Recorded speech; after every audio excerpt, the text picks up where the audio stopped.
918টি প্রাণ গেছে নবীজির নবুয়তের 23 বছরে। আর নবীজি দুনিয়ার থেকে বিদায় নেওয়ার পরে নবীজির নবুয়তের পাশাপাশি বন্ড নবী মুসাইলামতুল কাজ্জাব যখন নবুয়তি দাবি করেছে, তার বিরুদ্ধে এক যুদ্ধে শহীদ হয়েছে 1200 সাহাবায়ে কেরাম। তার মধ্যে 700 সাহাবায়ে কেরাম ছিলেন হাফেজে কুরআন। আল্লাহ ইসলাম প্রতিষ্ঠার জন্য কবুল করেছেন 459 জন। নবীজির খতমে নবুয়ত প্রতিষ্ঠার জন্য কবুল করেছেন 1200 সাহাবায়ে কেরামের জীবন। এটা কথা আমাদের দেশে প্রচলিত আছে, স্বাধীনতা অর্জনের চেয়ে রক্ষা করা কঠিন। ইসলাম প্রতিষ্ঠা করার চেয়ে রক্ষা করা কঠিন। নবীজির খতমে নবুয়ত যদি না থাকে তাহলে তার ইসলাম থাকলো না। কথা বলেন। আমরা খতমে নবুয়তের কথা বলতে গিয়ে যার বিরুদ্ধে কথা বলি, গোলাম কাদিয়ানি, তাকে তো ব্রিটিশ বেনিয়ারা নবী বানায়া নবুয়তকে প্রশ্নবিদ্ধ করেছে। কারণ আল্লাহ পাক আদম আলাইহিস সালাম থেকে নিয়ে আমাদের নবী পর্যন্ত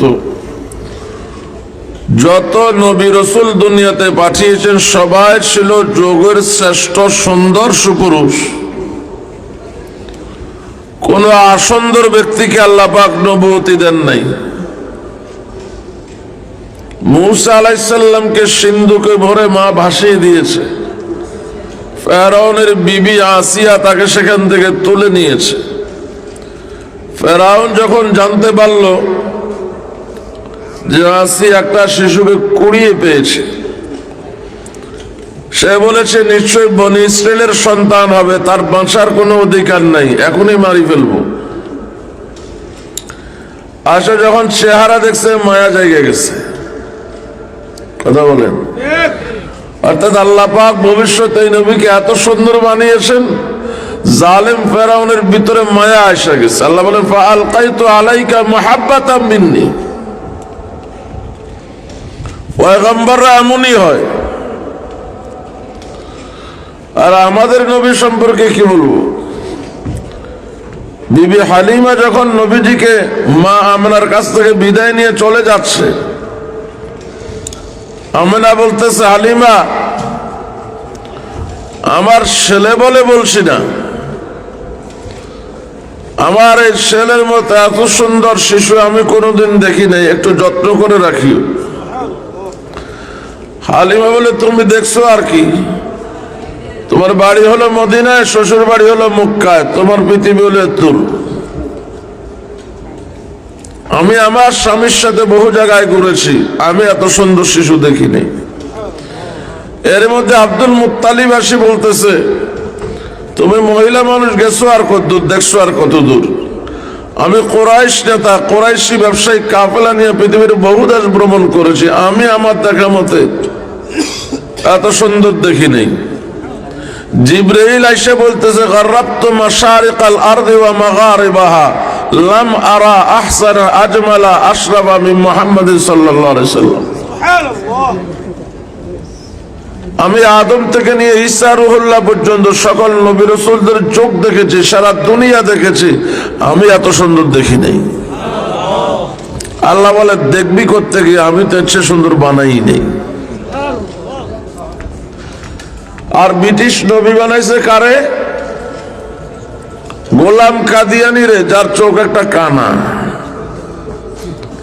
বলে না এ গোলাম কাদিয়ানি ছাড়া, স্বঘোষিত নবী ছাড়া 6 লক্ষ নবীদের মধ্যে কেউ কানা ছিল না। তেরা কানা এরা একটারে দুইটা দেখে। কথা বলে না, একটারে দুইটা দেখে। এক হুজুর কানা এরকম টেরা এক ছাত্রকে বলছে, আমার টেবিলে একটা গ্লাস আছে, গ্লাসটা নিয়ে আয়। সে আসে বলে, হুজুর গ্লাস তো দুইটা, কোনটা আনবো? তো হুজুর বলে, এক কাজ কর, একটা ভাঙ্গি ফেলা আর একটা নিয়ে আয়। একটা ভাঙ্গি ফেলছে আর একটা ফুরুত। কিরে আরেকটা কই? হুজুর একটা ভাঙছে আরেকটা নাই।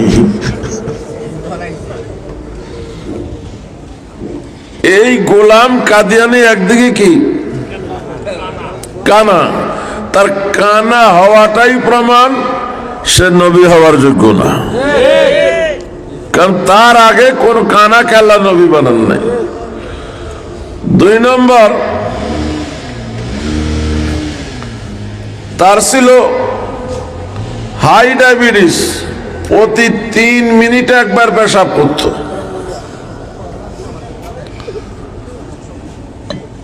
আমাদের এক বুজুর্গ বলেন, গোলাম কাদিয়ানির কোথাও নিয়ে গেলে ওখানে কারো বাড়ি ঘরে আগুন লাগলে ফায়ার সার্ভিসের গাড়ি লাগবে না।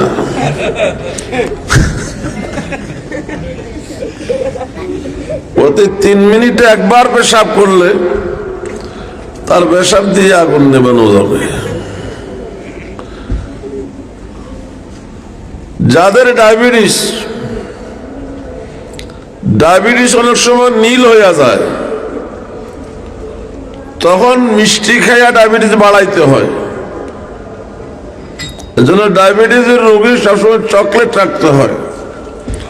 তো গোলাম কাদিয়ানি সবসময় মিঠা রাখতো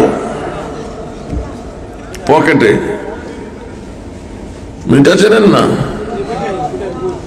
গুড় রাখতো চাক্কা চাক্কা। এখন টিস্যু বাইরেছে, টয়লেট টিস্যু, তখন তার এগুলো ছিল না। যেহেতু প্রতি 3 মিনিট একবার পেশাব, আরেক পকেটে সে ঢিলা রাখত। এক পকেটে এই কি ঢিলা পেশাব করে ধরার জন্য, আরেক পকেটে ঘটনাক্রমে ডায়াবেটিস নীল হয়ে গেলে ডায়াবেটিস বাড়াবার জন্য গুড়। তো সে মাঝে মাঝে গুড় দিয়া ঢিলা ধরত, আর গুড় মনে করে ঢিলা খাইত।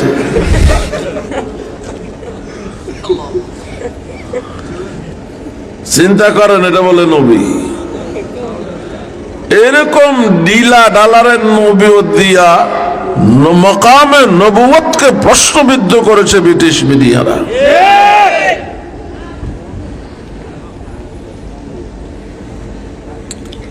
মাঝে মাঝে একদিন বলে ফজরের নামাজের সময় পাগড়ির পরিবর্তে বউয়ের সালোয়ার বাঁধি চলে গেছে।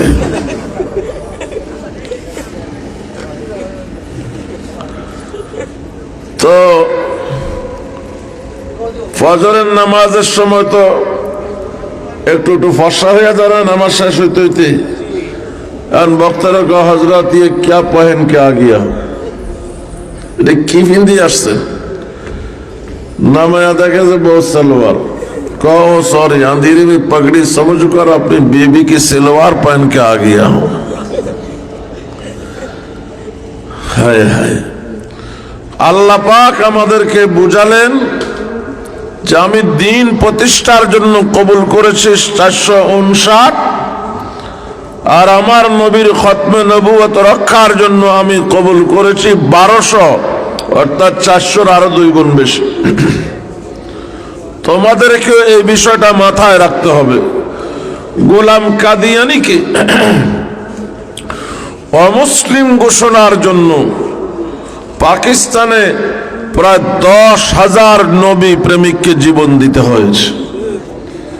আমরা আন্দোলন সংগ্রাম অনেক করেছি, তবে এমন শক্ত আন্দোলন করতে পারি নাই যার দ্বারায় সরকার বাধ্য হয় অমুসলিম ঘোষণা করতে। আমরা চাই ভবিষ্যতে আমাদের কোনো আকাবের এমন ডাক দেখ, আমরা প্রয়োজনে জীবন দিয়া হলেও খতমে নবুয়ত রক্ষা করি। রাজি আছেন আপনারা? আমি অত্যন্ত আনন্দিত, মাদ্রাসার সভাপতি তিনি খতমে নবুয়তের বিষয়টাকে সামনে রাখেন। এই কাজটা যদি এদেশের সমস্ত মুসলমান করতে পারত, তাহলে কাদিয়ানীরা বহু আগে মুসলিম ঘোষিত হতো। আল্লাহ আমাদেরকে এই কাজটাই করার তৌফিক দান করেন। যদিও রাত অনেক হয়ে গেছে, কিন্তু আপনারা যারা এখানে আছেন, দুই একটা জরুরি কথা বলতে হয়। ভারত বাংলাদেশের গ্রাস করার জন্য হা করে আছে। বাংলাদেশের নামে বহু দুর্নাম ছড়াচ্ছে, সারা পৃথিবীকে খেপাবার চেষ্টা করতেছে। আমাদেরকে দল মত নির্বিশেষে, ধর্ম বর্ণ নির্বিশেষে ঐক্যবদ্ধ থাকতে হবে এবং আগ্রাসন মোকাবেলার জন্য প্রস্তুত থাকতে হবে। এটা বর্তমানে প্রথম কাজ আমাদের। 2 নম্বর, হুব্বু শাইয়্যি ইউমি ওয়া ইউসিব। বস্তুর মহব্বত মানুষকে অন্ধ এবং বহেরা বানায়া দেয়। আমরা দীর্ঘদিন আওয়ামী লীগ করেছি, তাদের সাথে উঠা বসা করেছি। এখন নীতি নৈতিকতার প্রশ্নে যেন আমরা অন্ধ আর বহেরা হইয়া না যাই। সেটা একটা সময় ছিল, সেই সময়টা ভুলে যেতে হবে। 15 বছর পর্যন্ত পুরাই জাতির উপরে যে জুলুম হয়েছে, ওই জুলুম অন্য কিছুর সঙ্গে তুলনা হয় না। এর পতনের জন্য নগদে 2000 জীবন জড়েছে। কথা বলেন না? 15-16 দিনে নগদে 2000 জীবন জড়েছে। শাপলা চত্বরে কতজন শহীদ হয়েছে? প্রথম তো দেশি বিদেশি মিডিয়া বলেছে 20 থেকে 25,000, কারণ 2.5 লক্ষ বুলেট চালানো হয়েছে। এরকম মোটা পাইপ দিয়ে সকালে রাস্তা পরিষ্কার করা হয়েছে। গরু জবাই করলে কোরবানে যেরকম রক্ত, ওইরকম রক্তাক্ত ছিল রাস্তা।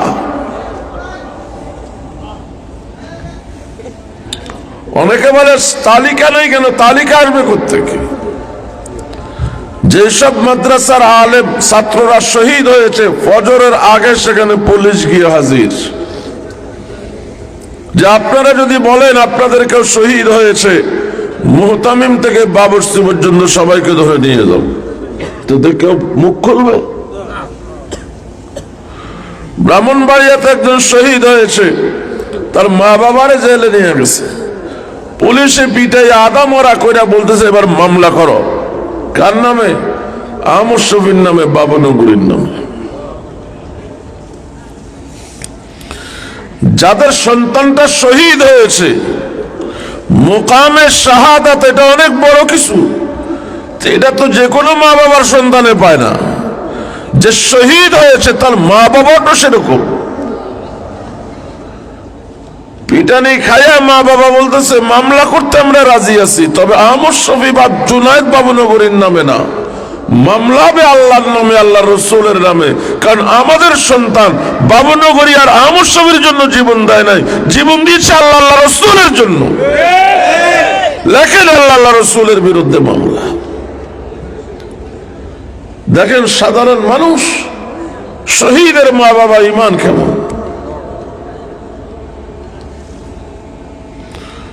তো আমাদেরকে ভুলে যেতে হবে যে আওয়ামী লীগ নামে এই দেশে কোন সংগঠন ছিল।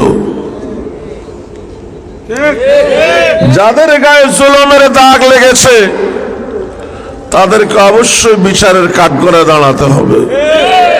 যারা নিরীহ ছিল তারা তওবা করে আমাদের কাতারে আসো। ওই নাম আর চলবে না।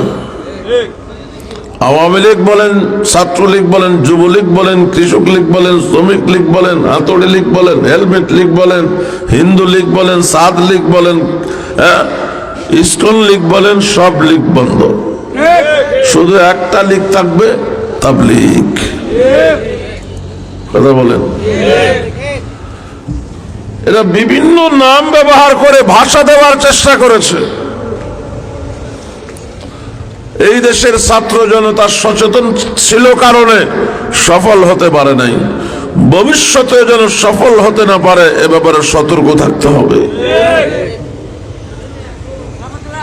একটা উদাহরণ দিচ্ছি, হাসিনার চরিত্র আবু জাহিলের চেয়ে জঘন্য। আবু জাহিল নবীজিকে হত্যা করার জন্য মক্কার প্রতিটি গোত্র থেকে একজন করে যুবককে নিয়েছে, যাতে নবীজি হত্যা হওয়ার পর কোন গোত্রের নেতারা নবী হত্যার বিচার প্রার্থী হতে না পারে।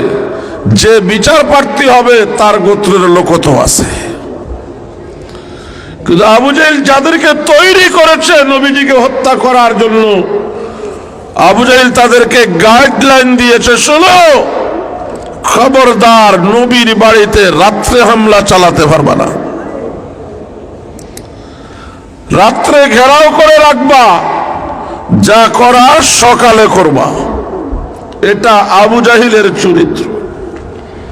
আর হাসিনার চরিত্র হলো রাত ৩টা, ঢাকা শহরের সকল লাইট বন্ধ করে, পুরা এলাকাকে অন্ধকার করে, মাইকের তার কেটে দিয়ে, প্রোগ্রাম বিচ্ছিন্ন করে, ঘুমন্ত জিকিররত তাহাজ্জুদরত ওলামা তোলাবা জনতার উপরে ২.৫ লক্ষ বুলেট চালিয়েছে। তো বলুন, একে আবু জাহেলের সমান বলবেন না আরো জঘন্য? ফেরাউন মানুষ মেরেছে, নিজ গোষ্ঠীর মানুষ না, শত্রুর গোষ্ঠীর মানুষ।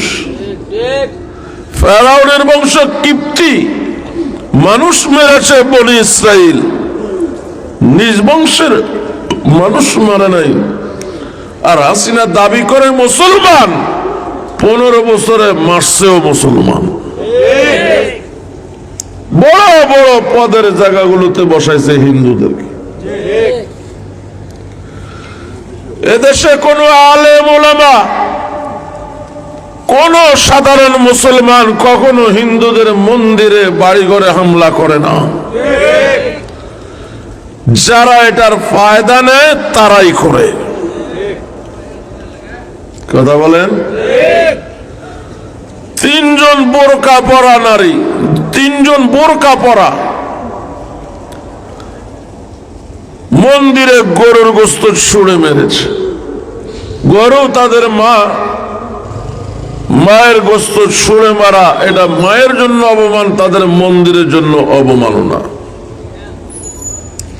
হাতে নাতে ধরা পড়ছে কারা? বোরকা পরা 3 জন। বোরকা খুলে দেখা গেল 3 জনের একজনও মহিলা না, 3 জনই পুরুষ। আরো তদন্ত করে দেখা গেল 3 জনই আকাটা। বুঝলেন না? 3 জনের এই কাটা নাই। তার মানে কি? হিন্দু যুবক মুসলিম নারীর পোশাক পরে মন্দিরে হামলা চালিয়েছে, যাতে দোষটা মুসলমানদের হয়। মন্দিরের প্রতি, মূর্তির প্রতি আমাদের আজমত, আস্থা, বিশ্বাস আছে কারণে পাহারা দেওয়ার কথা বলা হয় নাই। আমাদের কিছু বন্ধুরা ভুল বুঝেছে, যাতে অন্যরা এই কর্ম ঘটিয়ে আমাদের উপরে দোষ দিতে না পারে, বিশ্বকে আমাদের বিরুদ্ধে খেপাইতে না পারে, এজন্য সতর্কতামূলক পাহারা। আমরা তো মূর্তির বিরুদ্ধে বুঝাই, কিন্তু ভাঙ্গা ঝগড়া লাগাই না।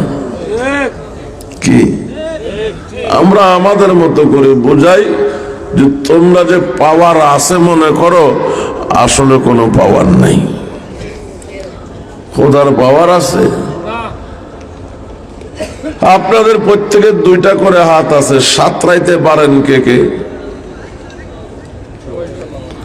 কম বেশ সবাই পারেন। দুর্গা দেবীর হাত কয়টা? 10টা। কোনদিন দুর্গা দেবীকে সাঁতরাইতে দেখেছেন? তাহলে দুর্গা দেবীর 10 হাতের চেয়ে আমাদের 2 হাতের ক্ষমতা বেশি। এটা তো নগদে প্রমাণ। সর্বশেষ এ বিষয়ে একটা কাহিনী বলে শেষ করব। নবীজি সাহাবায়ে কেরামকে প্রশ্ন করলেন, বহুদিন তো মূর্তি পূজা করেছো, কোনো লাভ পাইছো? উত্তর কি হবে? না। ও একজন দাঁড়ায় গেছে, এখানে না, নবীর মজলিসে, বলে, হুজুর আমি মূর্তি পূজা করে লাভ পাইছি। সবার চেহারা লাল হয়ে গেছে। বলে কি? নবীজি বললেন, তোমরা তাকে বলতে দাও সে কি লাভ পাইছে, তারপরে রাগ হইও।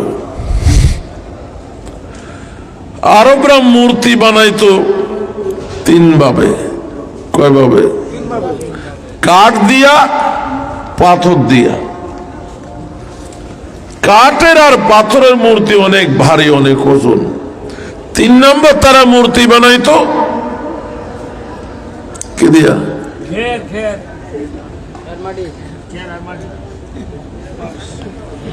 এটা বাংলাদেশের হিসাব, আমি বলছি আরবের হিসাব। আরবে না আছে খের, না আছে মাটি, সব বালি। 3 নম্বর আরবরা মূর্তি বানাইতো আটা আর খেজুর দিয়া। কথা বলেন? খেজুর আটালো না, এটারে গোলাইয়া প্রয়োজন মতো আটা দিয়া খামির বানায়া মূর্তি বানায় এটাকে শুকাইতো। এটা খুব মজবুত হইতো, পাতলা হইতো। তাদের তো মূর্তির এতই মহাব্বত, হাটে বাজারে আত্মীয় স্বজনের বাড়িতে যাইতেও একটা সাথে রাখত। তাই সাহাবী বলে, একবার মক্কার বাইরে যাচ্ছিলাম ব্যবসায়িক কাজে, আমার এক গোলামের কাছে ছিল আমার সমস্ত সামানা, আরেক গোলামের কাছে ছিল টাকা পয়সার থলে, আর আমার কাছে ছিল খোদা। চলছে কাফেলা, এক পর্যায়ে আমি কাফেলাকে হারিয়ে ফেললাম। সারাদিন খুঁজলাম, পাইলাম না। সন্ধ্যার সময় খাবারও সাথে নাই, টাকাও নাই। এখন না খায়া মরার অবস্থা। হঠাৎ মনে পড়লো, আমার খোদাটা তো আটা আর খেজুর দিয়া তৈরি। এর একটা হাত ভাঙ্গা যদি পানিতে ভিজাই তাহলে নরম সুস্বাদু খাবার হবে। আপাতত খোদার একটা হাত খাইয়া বাঁচি, মক্কা দেখলে একটা হাত জোড়া লাগাইয়া দেব। এভাবে 3 দিন সাথীদেরকে খুঁজলাম, পাইলাম না। আর 3 দিনে খোদার অর্ধেকটা খাওয়া শেষ। তারপর তাদেরকে খোঁজা বাদ দিয়ে মক্কায় ব্যাক করলাম। ব্যাক করতে 3 দিন, ওই 3 দিনের বাকি অর্ধেক খাওয়া শেষ। তো সাহাবী বলে, মূর্তি পূজা করে আমি এই লাভটা পাইছি, ওই বিপদের সময় কোনো মতে খোদা খাইয়া বাঁচছি।